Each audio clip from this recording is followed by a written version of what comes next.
Okay mga kapatid, tignan natin tong bagong balita na napakainit na naman. Kasi po ang Taugama P ay meron na namang biktima. Alam nyo, ako naman sa akin, kung tutuusin dapat data, wala akong pakialam dito. Pero hindi kasi fratman tayo, fraternity tayo. So tayo ay nadadamay sa mga gawa ng ibang frat. Galing pa sa ibang frat yan ha.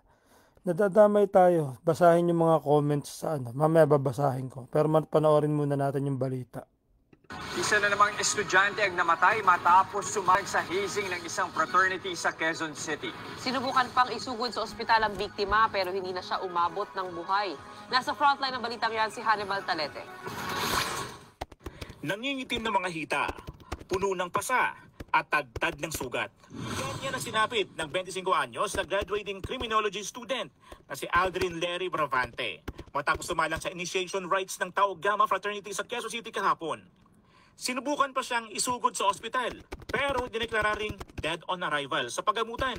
Ayon sa tatay ng biktima, linggo ng gabi nang huli niyang nakausap ang anak pero wala raw itong nabanggit tungkol sa hazing. Wala, talagang wala na oh.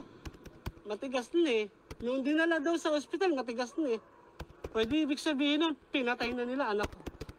Sa investigasyon naman ng Quezon City Police District, lumabas na alas 2 ng hapon kahapon nang sumalang sa hazing si Aldrin sa isang abandonadong building sa Barangay Santo Domingo. Pero sa kalagitnaan ng initiation, nahirapan naman nung huminga si Aldrin sa kanawalan ng malay. Dito na siya isinug sa ospital pero namatay rin kalaunan. Alas 10 na ng gabi nang maipaalam sa pamilya ang sinapit ni Aldrin. Nagulog na lang kami nung dumating ang kuya ko. Naiyak na ang kuya ko. Wala ba kayong alam? Yung sinasabi ng kuya ko. Ang kuya nyo, wala na. Oh, sino ba ang di magugulat nun? Kaninang madaling araw, kasama ang mga pulis, pinuntahan mismo ng mga kaanak ng biktima ang pinangyarihan ng hazing. Dito na-recover sa gilid ng kalsada ang motorsiklo ng biktima. Makulong sila. Yun lang po. Lahat po sila makulong. Nagmumuha sa anak ko to. Justisya lang po. Dahil sa nangyari, naulila tuloy ng biktima ang 6 na taong gulang niyang anak. Kwento naman ng kinakasama ni Aldrin. Dati na raw nabanggit ng partner niya na gusto nitong sumali sa frat pero wala raw itong binanggit tungkol sa initiation rites kahapon. Sa biro niya may anak siya. Mga kapatid, may anak siya. Paano ngayon yung bata? Paano ngayon yung nanay ng anak niya? Hindi ba't nakakaawa naman? Kahit nga hindi mamatay, kung halimbawa kung makulong, yung walang mga makulong. 'Di ba? Sabagay, ito biktima to. Hindi to makukulong. Pero yung mga yung mga suspect, apat pa lang yan ha. Marami pa yan, hindi lang apat yan, sigurado yan. Paano na yan, 'di ba? Yan ang inaano natin yan ang sinasabi natin sa anti-hazing na yan. Hindi lang kapag may namatay, mga kapatid, kahit walang mamatay, yung meron lang magsumbong dahil sa pasa, magkakandaloko-loko na yung sitwasyon. Bakit? Pasok sa anti-hazing yun eh. Ito, murder na nga to eh. Alam nyo, kung walang anti-hazing, murder yan. Ang grabe yan. Pero dahil sa anti-hazing, naging anti-hazing siya. Pero ano yan, yung kulong na hindi sila walang bail. Yan ang ating iniiwasan, mga kapatid.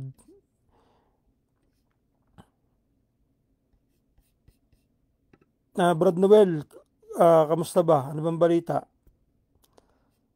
Okay lang ako, tol. Na sana ikaw okay din dyan sa New Zealand, kapatid. Natuloy niya, pinag-initan ang kinakasama. Tama po, kasi yun, ang alam ko pa yun po talaga yung gusto niyang salihan eh. Kung gusto niya magkaroon ng kapatiran, ayusin nyo na ma-manage nyo lahat ng mga nakasali doon na hindi aabot sa gantong punto. Sa ngayon, 4 na suspect na sa hazing ang hawak ng QCPD. Kabilang ang 2 schoolmate ni Aldrin na nagdala sa kanya sa ospital at ang 2 pang lalaki na kusang loob na sumuko kaninang madaling araw. Wala pa rin silang pahayag tungkol sa nangyari. Tinutugis na rin na mga pulis ang iba pang sangkot sa kaso. Nagbabalita mula sa frontline, Hannibal Talete, News 5. Okay, so tignan pa natin yung sa iba naman na balita. Maiksi lang, gusto ko yung maiksi lang. Ito to.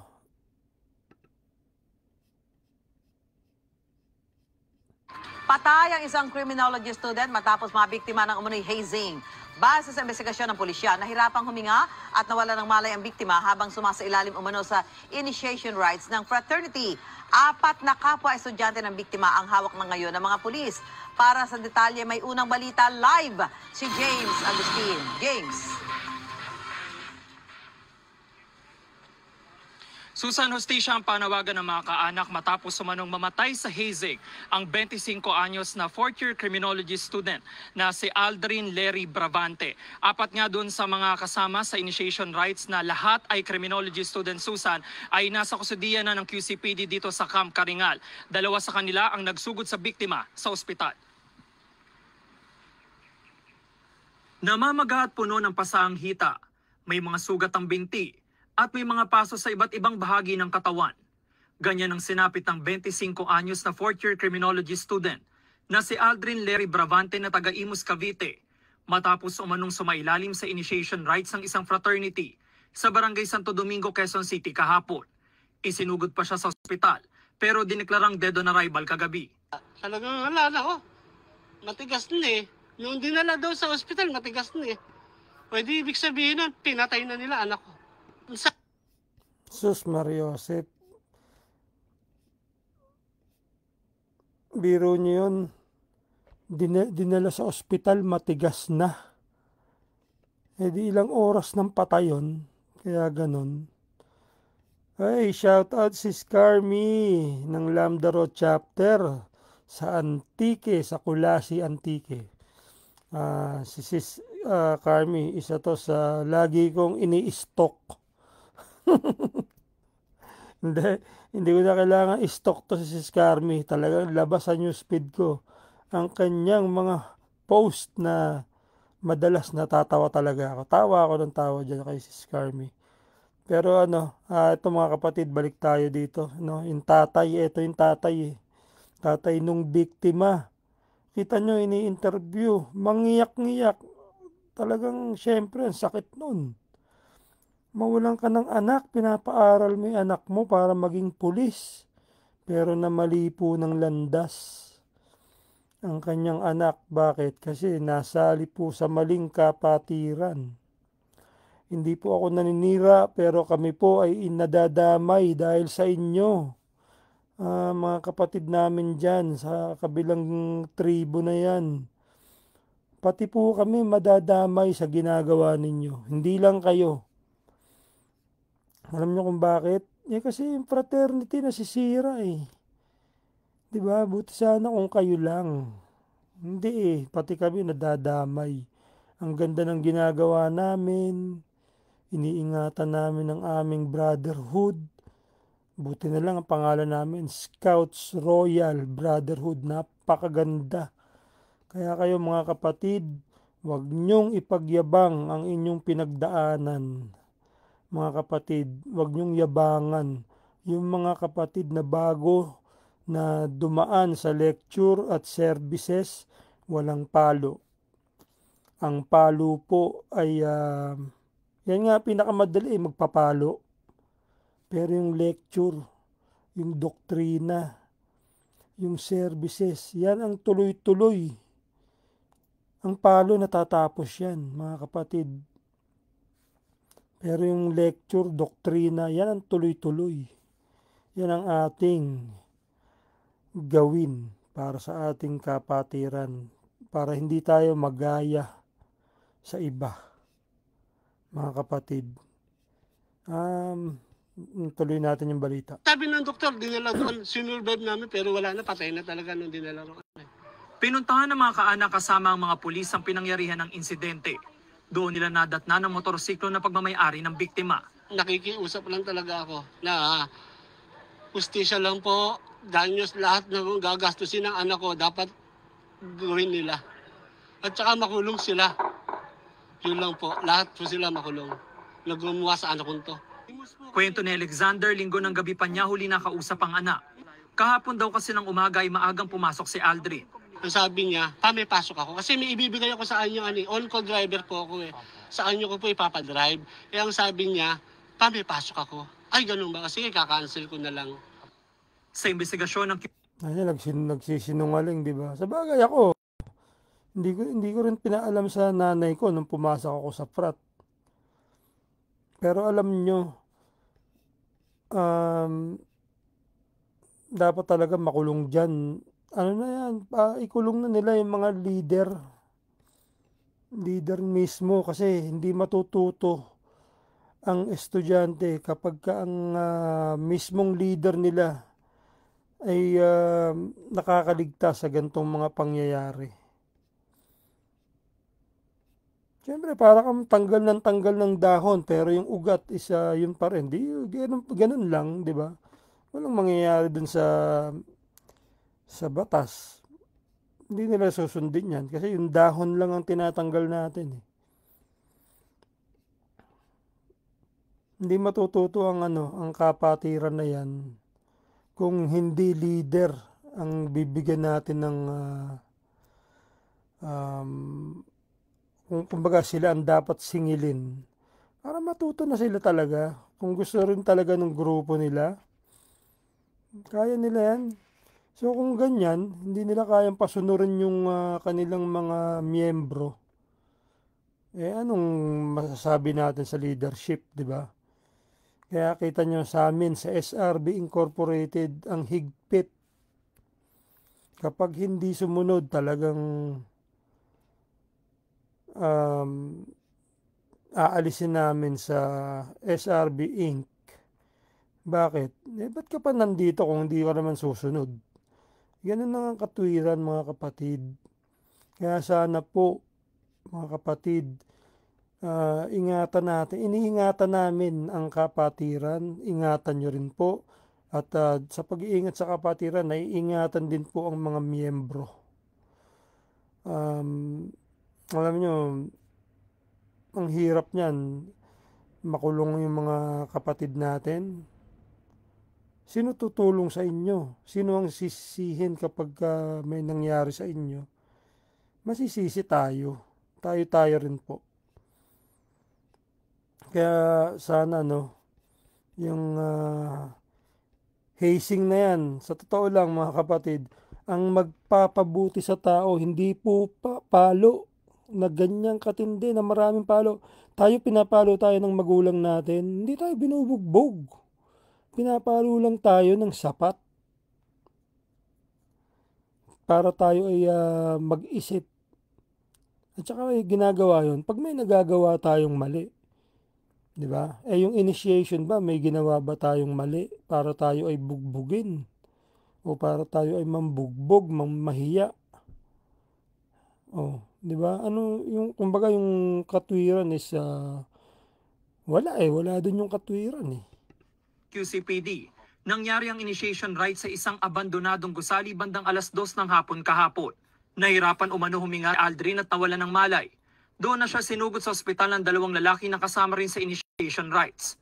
6:40 PM na dineklarang DOA sa ospital ang biktima.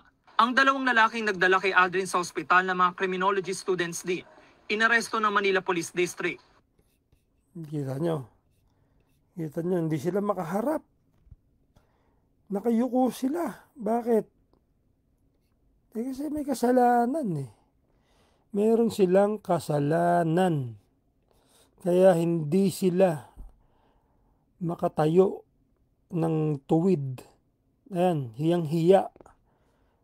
Nakokonsensya. Kaya, di ba, mga kapatid,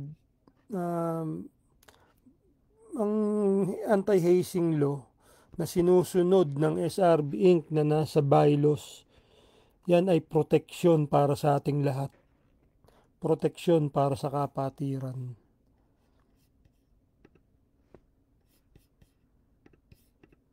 Nasa kusodiya na sila ng CIDU ng QCPD sa Camp Karingal. Alauna naman na madaling araw na sumuko ang 2 pang sospek sa CIDG Quezon City. Kapwa rin sila criminology students. Kita nyo, di ba? Criminology students. Sila dapat mismo nakakaalam ng batas. Dahil sila ay criminology students. Pero hindi. Sila ang sumuway. Sila ang bumali sa batas. Paano nila patutupad yung batas kung ganyan sila? Estudyante pa lang. Hindi na sumusunod sa batas na sila ang magpapatupad. Paano na yan ngayon? Yung mga magulang ng biktima, doon ako naaawa ng biktima, nung suspect. Doon ako naaawa sa mga magulang nila na walang kaalam-alam sa ginagawa ng kanilang mga anak. Mga kapatid, matuto po tayo sa pagkakamali dapat sa pagkakamali pa lang ng iba. Doon pa lang matuto na tayo. Huwag na nating hintayin na sa atin pa mangyari. Gaya ng sinasabi ko, hindi kailangang makapatay para makulong sa kasong anti-hazing. Yes, Brad Noel, live ito, kapatid. Umaapila naman ang mga kaanak ng biktima sa iba pang sospek na sumuko na. Ang ano ko lang naman mo hustisya. Sumuko na kayo lahat para maging maayos ang lahat.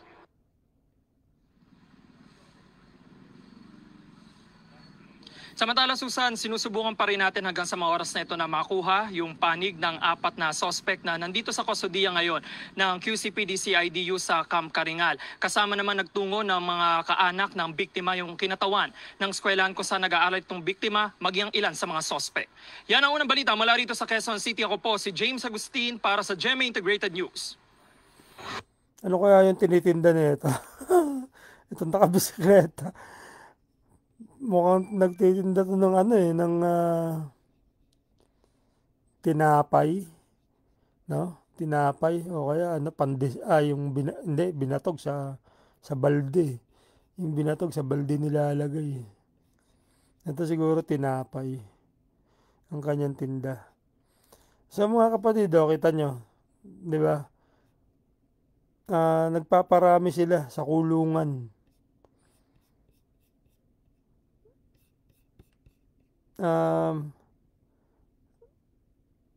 Hindi ko kabisado kung ano ang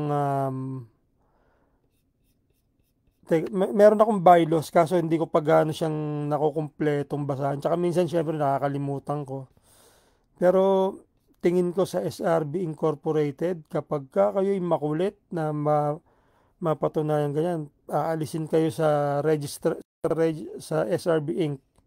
Although SRB pa din kayo, kaso talagang hihigpitan, lalo na ngayon may balita na naman, hindi siyempre mabubukas na naman yung topic na anti-hazing. Mabubuksan na naman ang topic na ito sa amin sa SRB Inc. Group. Kasi nga yung mga ganito, ito ginagamit natin to bilang paalala sa mga kapatid. Huwag na natin hintayin mangyari yan sa atin. At hindi maganda kung ito ay mangyayari sa atin. Isipin nyo mga kapatid, may pamilya kayo na nag-aalala sa inyo. At isipin nyo ang kapatiran na pilit nating iniaangat. Huwag nating pabagsakin ng dahil lang sa mga palo na yan. Kung talagang gusto nyong mamalo, paluin nyo lang sarili nyo. Paluin yung sarili nyo, di ba? Wag paddle gamitin nyo. Yung lang, paluin nyo ng kamay nyo. Paluin sa puwet sarili nyo. Hindi po tayo mga duwag Tandaan nyo yan, hindi tayo tatagal ng ganito kung tayo ay mga duwag. Hindi po karuwagan ang sumunod sa batas. Ang pagsunod po sa batas ay utos ng Diyos. Lagi po ninyong tatandaan yan.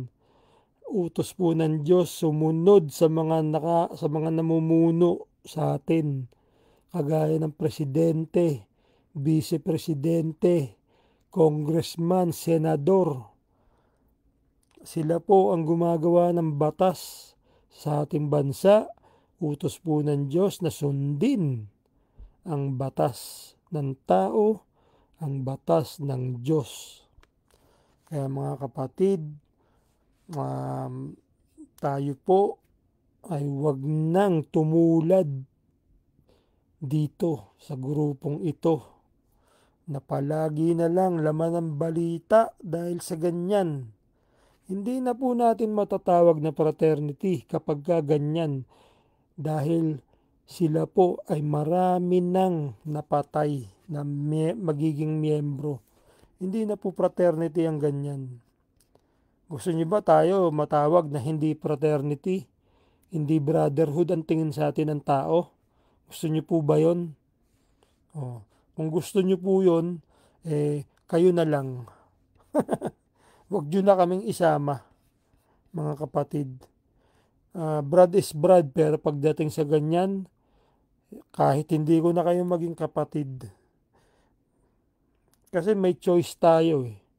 'Di ba? Binigyan tayo ng choice. Meron tayong mga lecture, lahat 'yon mabuti.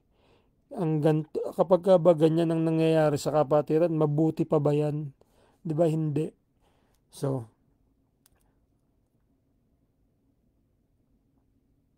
okay lang kung yun ang pagkakamali nyo, hindi sinasadya.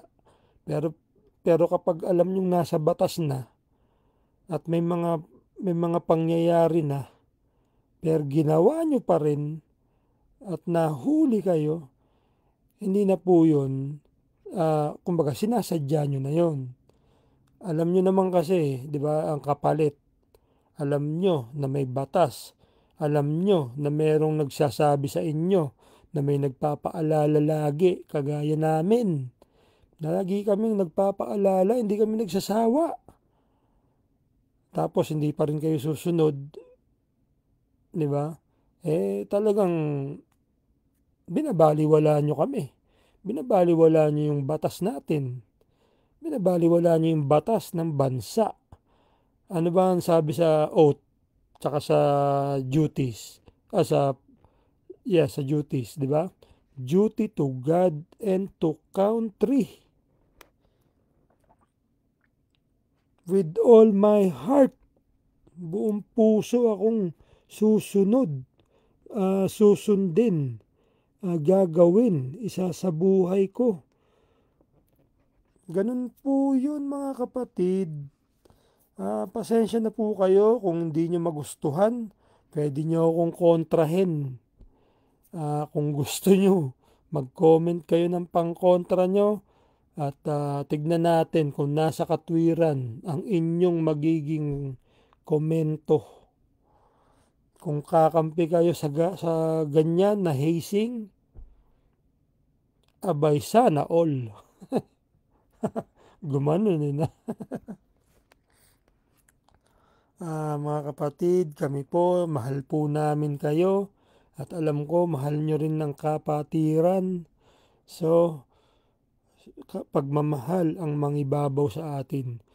Yung mga papasok pa lang, mahalin natin. Huwag nating yabangan.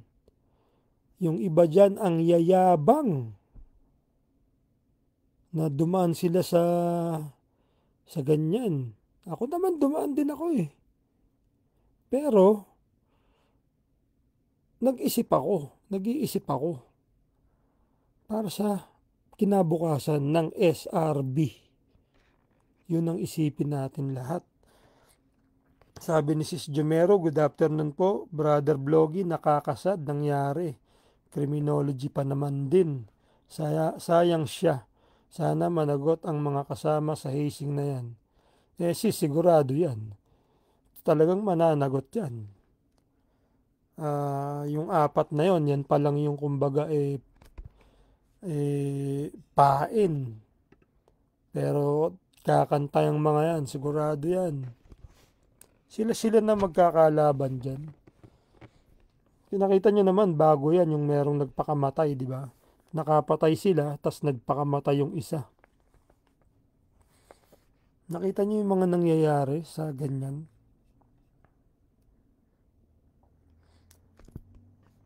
Sila proud na proud. Supreme fraternity sila. Hindi na fraternity yan.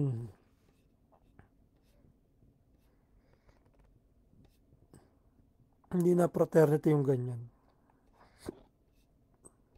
So paano po mga kapatid? Ito po ay gusto ko sana i-vlog kaso hindi, live na lang. Kasi pagka vlog, ang dami kong kailangang i-edit. Yung oras sobrang dami ng kakainin. Kaya nga lang hindi ko to ma-upload sa YouTube. Hindi kagaya ng vlog. Na-upload ko siya sa Facebook, na-upload ko siya sa YouTube. Yun lang po mga kapatid, matuto po tayo sa mga pagkakamali ng iba. Wag na sa atin, wag na natin hintayin tayo pa magkamali. Paalam po, Brad Vlog, Alpha Epsilon.